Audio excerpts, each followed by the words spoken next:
Tao Meeting Archives, July 19th, 2015. The Tao of Meditation by Ed Monaghan.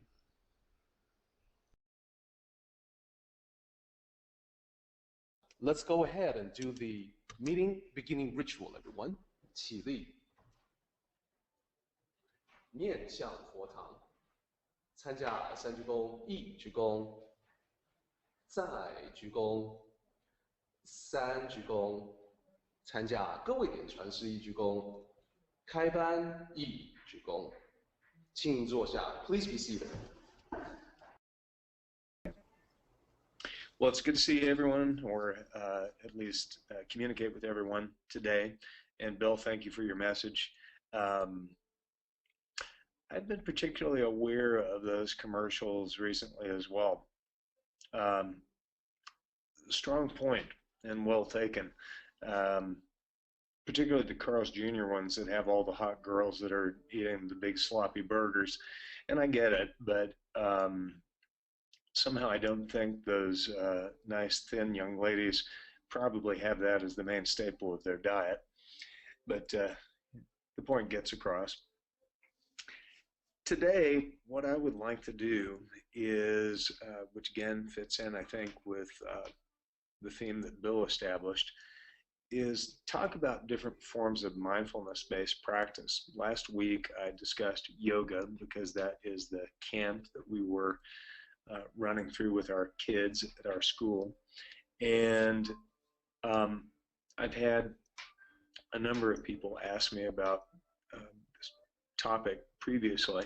So I thought that I'd share something about it with our group, and in hopes that someone might find it useful. With regard to meditative practice, as I'm sure many of you know, there's no shortage of approaches to the ways in which one can practice meditation, but they are generally broken down into three subcategories, and ones that are relatively familiar to most folks these days. The first is mindfulness-based meditation, which is essentially the recognition and acceptance of moment-to-moment experience.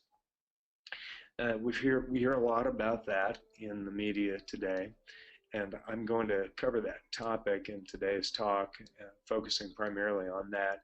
And if you will bear with me, lead just a brief practice of that form of meditation. This was, or became, or is continuing to become more and more popular in clinical circles. It was probably made the most famous by Jon Kabat-Zinn, who is a researcher and psychiatrist who studied Theravada Buddhist practice, which is the Southeast Asian, or primarily Southeast Asian, but you see it exhibited in forms of practice such as the Zazen and Chan Buddhism as well. But took those types of meditative practices and essentially removed all components that would hint at some sort of religious or spiritual practice, and distilled it down to the core essence, and developed a system that's referred to as MBSR, which is mindfulness-based stress reduction, which has become quite successful in many clinical and behavioral circumstances, and it's gained much ground in many university settings and many clinical settings. So that's going to be the subject of our exploration today. But I also wanted to discuss just briefly the other forms of practice, which tend to be centered around concentration-based meditative practice and contemplative meditative practice. Concentration-based meditative practice is directing one's focus toward a single thought or action. So this would be seen in visualization, in concentration on a single object like a candle, a mantra, or a single directed thought. And we'll explore and discuss that later in weeks to come, but that's the general idea. And then contemplative meditative practice is the deep or full consideration of an esoteric principle or ideal. Now, it can also be something as simplistic as contemplating a blade of grass. So it doesn't necessarily have to be an esoteric principle or ideal, although it tends to be oriented toward that direction more often than not. And again, we'll explore that further in weeks to come. In mindfulness-based meditation, I pulled this this description off of UCLA's website. This is the UCLA Mindful Awareness Research Center. Diana Winston is the director of mindfulness studies. She comes to my classes at UCLA and leads our student in mindfulness-based meditative practice as part of my curriculum as a guest on a quarterly basis. And I found this to be a useful description of our topic. So mindful awareness can be defined as paying attention to the present moment experiences with openness, curiosity, and a willingness to be with what is. It is an excellent antidote for the stresses of modern times. It invites us to stop, breathe, observe, and connect with one's inner experience. There are many ways to bring mindfulness into one's life, such as meditation, yoga, art, or time in nature.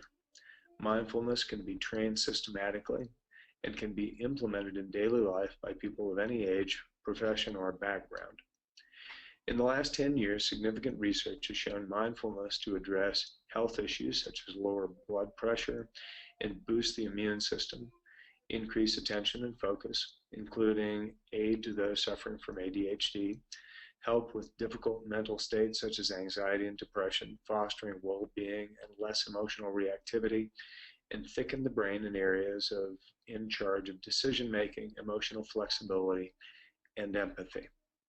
So there are a significant number of benefits to this type of practice, and it's very open-ended. So one can find means by which this practice can be implemented in a variety of ways, whether it's as it referred to in the description, as art, music, being one with nature, simply experiencing being in nature. I think we've all certainly experienced that. And I found this to be extraordinarily useful. In fact, it's the basis of my work and research there. I work with a neuroscientist at the Mindful Awareness Research Center on the development of programs that incorporate cognitive learning skills with mindfulness-based movement practice.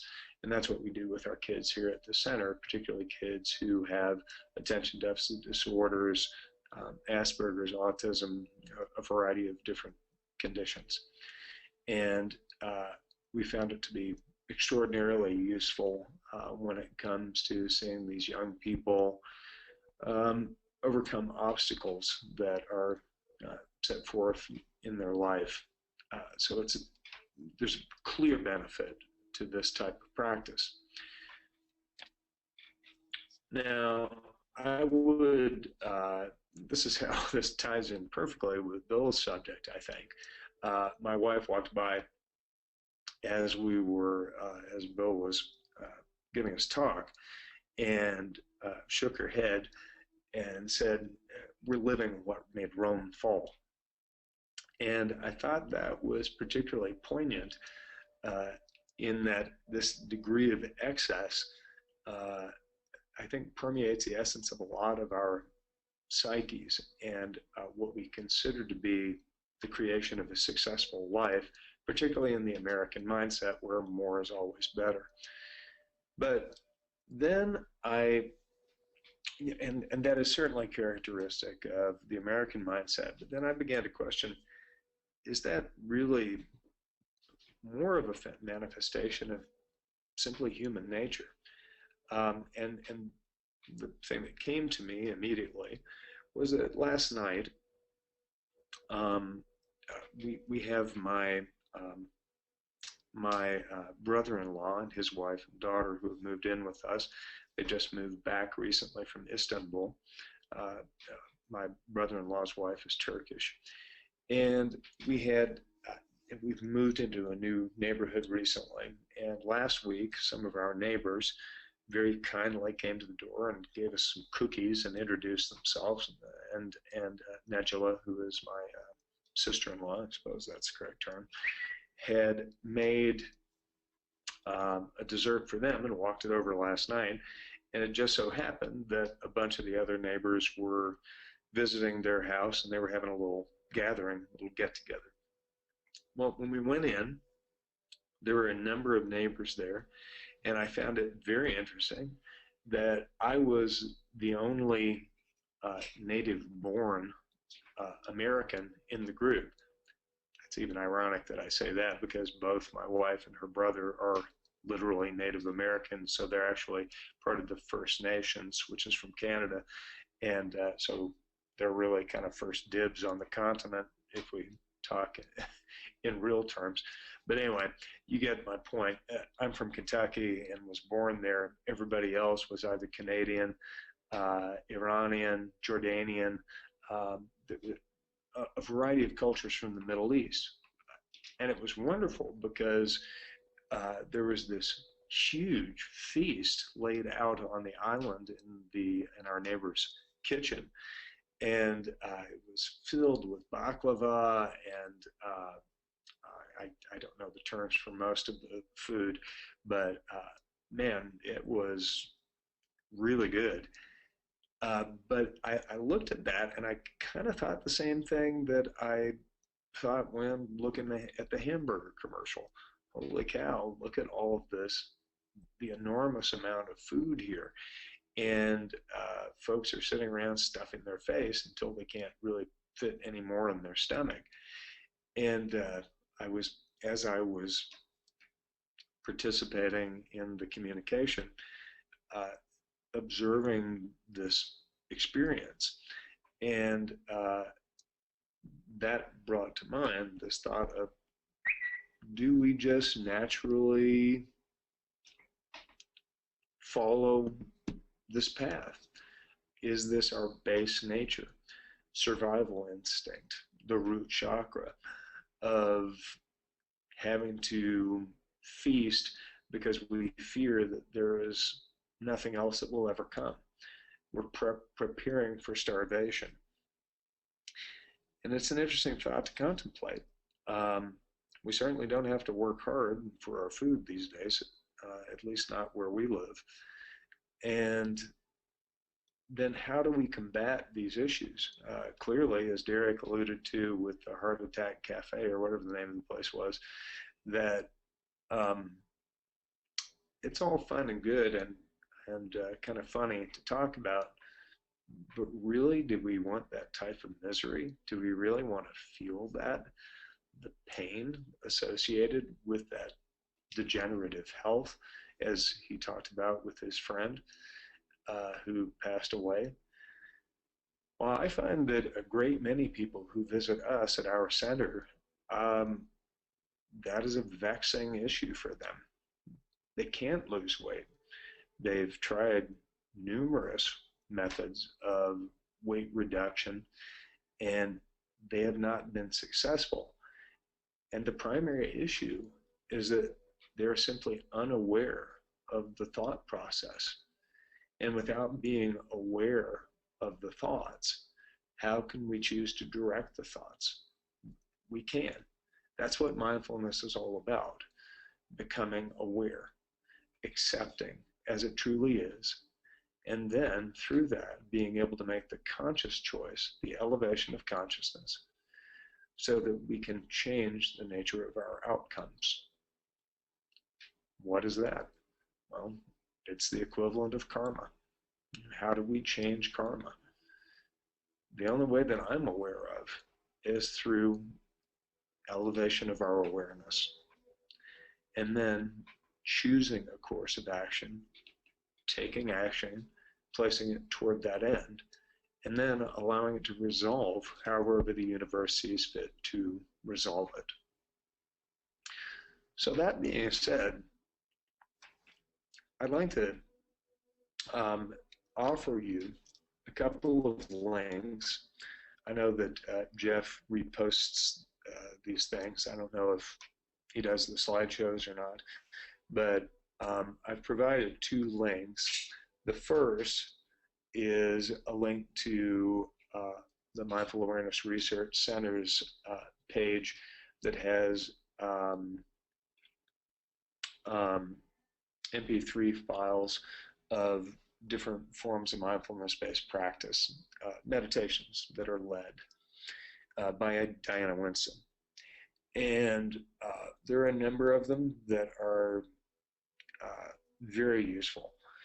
If for some reason or that link is too complicated, you can just go to marc.ucla.edu and poke around on there, and I'm sure you'll be able to find them with a relative degree of ease. And then secondly, I'd like to offer an app for, I think they make it for Android phones now, but they certainly have it for iPhones, which is called Stop, Breathe, and Think.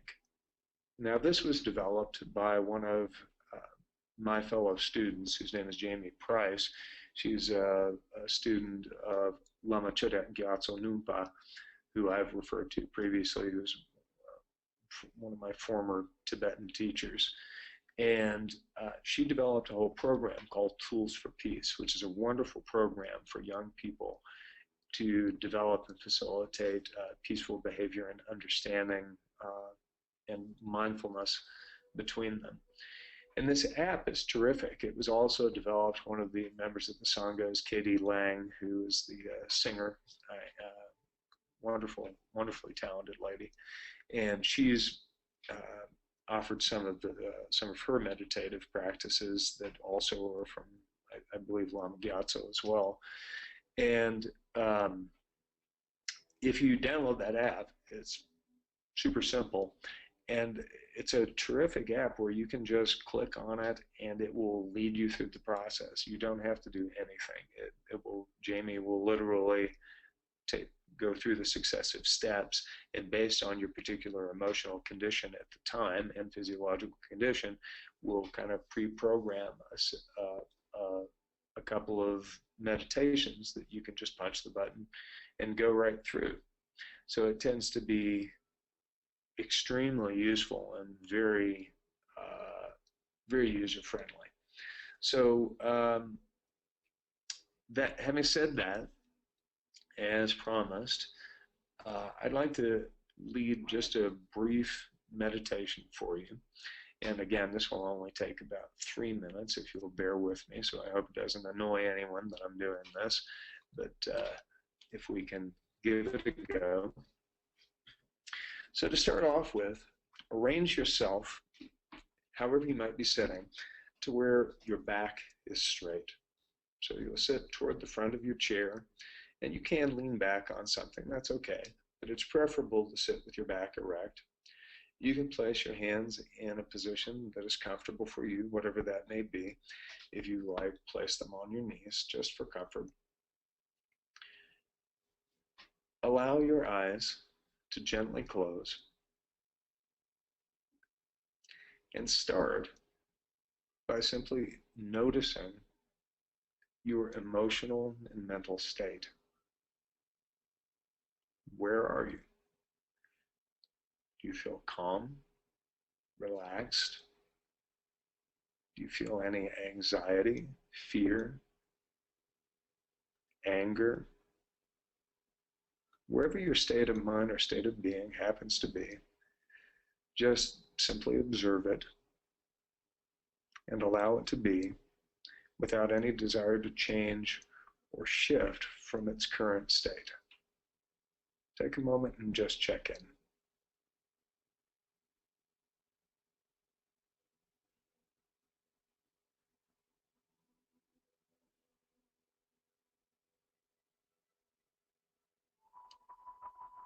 Now shift your focus to the body. Begin at the top of your head and relax the musculature. Relax the forehead, the face, throat and shoulders. Relax your arms, chest, abdomen. Move down through the hips, legs, all the way to the feet and toes.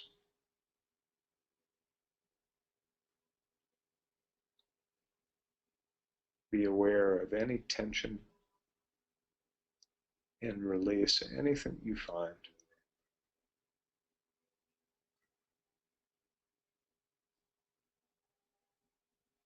Now gently shift your focus to the breath.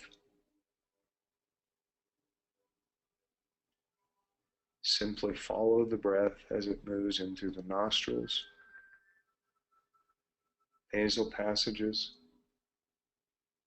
down the trachea,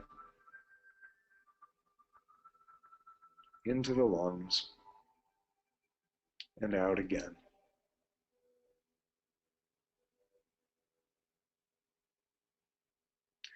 Take 30 seconds and just simply be with the breath.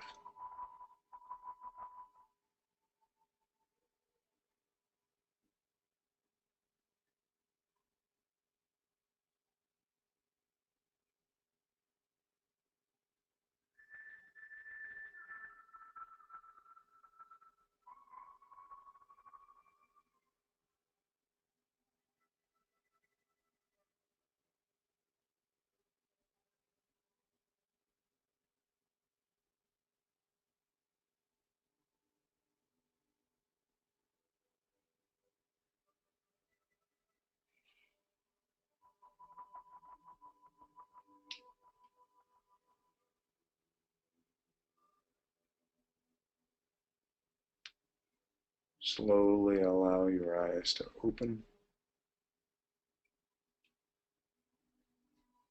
Take a deep breath in through the nose. Let it out through the mouth.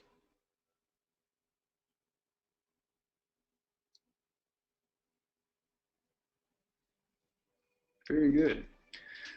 So that is the root of the mindfulness-based practice. There are many ways to approach it, many different forms of mindfulness-based meditative practice, but the core of it is just simply being. And I think if you did that with me, it took us all of about 2 to 3 minutes, it's clear that even if you were relaxed to begin with, you're probably a little bit more relaxed after doing that.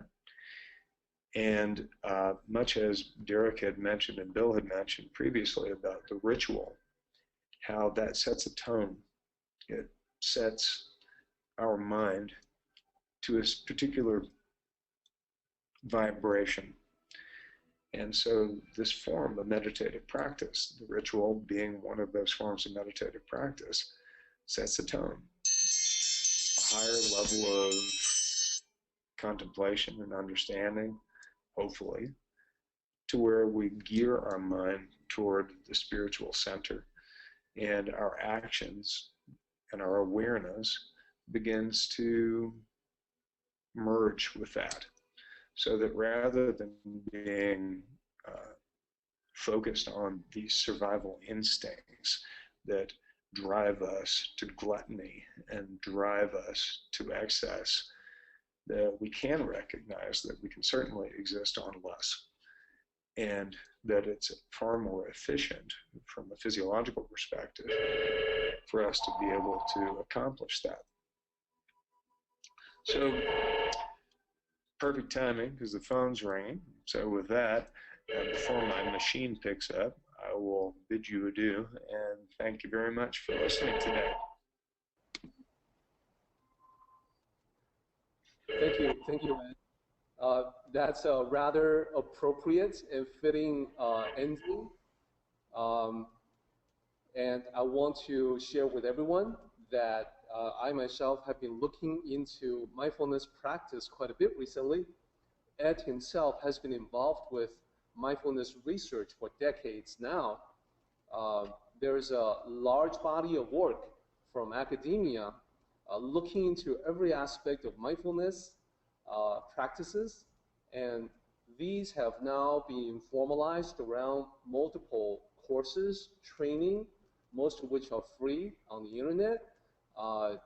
What Ed has recommended, MARC resources at UCLA, MARC is simply Mindfulness Awareness Research Center.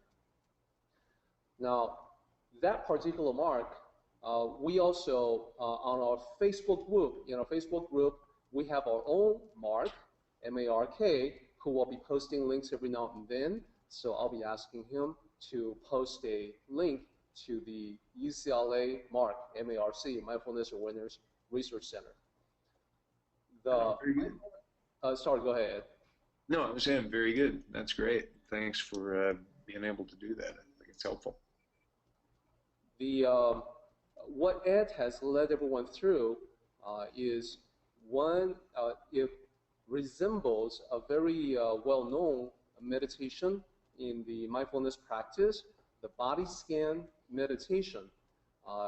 It's oftentimes taught as a beginning meditation, and also because it is so incredibly useful and relaxing, many people hang on to the practice long after. So body scan, all one word. I would urge you to look that up as well. Let's go ahead and do the meeting closing ritual. 起立，面向佛堂，持架深鞠躬，一鞠躬，再鞠躬，三鞠躬，持架各位点传世一鞠躬，结班一鞠躬。Okay, guys, we are done.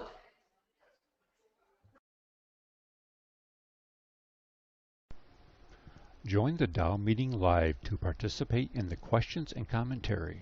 For more information, go to http://taoism.net/tao/connect-online.